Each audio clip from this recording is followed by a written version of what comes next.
গঙ্গাসাগরের বাংলার মাননীয় মুখ্যমন্ত্রী গঙ্গাসাগরে পবিত্র তীর্থযাত্রীদের পুণ্যস্নান করবার জন্য যে আন্তরিকতা নিয়ে কাজ করেন, তাতে গঙ্গাসাগরে যারা পুণ্য করতে আসেন তাদের মমতা ব্যানার্জির শাসনকালে কোনোদিনই কোনো অসুবিধার সম্মুখীন হতে হয়নি।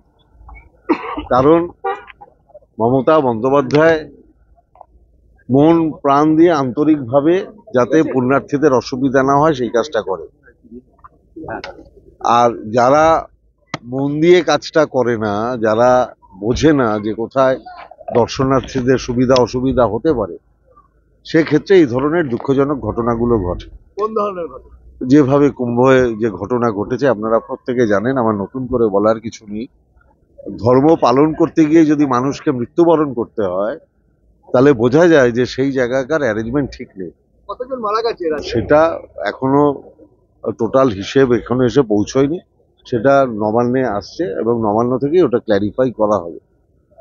কিন্তু প্রচুর মানুষ তো বাংলা থেকে যান কুম্ভে। নিরাপত্তার অভাব ছিল, ম্যানেজমেন্টের অভাব ছিল এবং পরিকল্পনার অভাব ছিল। উত্তরপ্রদেশের সরকার যোগী আদিত্যনাথ এবং ভারতবর্ষের প্রধানমন্ত্রীকে আমি বিনীতভাবে অনুরোধ করব, মুখে ধর্মের কথা না বলে ধর্মীয় মানুষেরা যাতে ধর্ম ঠিকঠাক পালন করতে পারেন তার ব্যবস্থা করুন।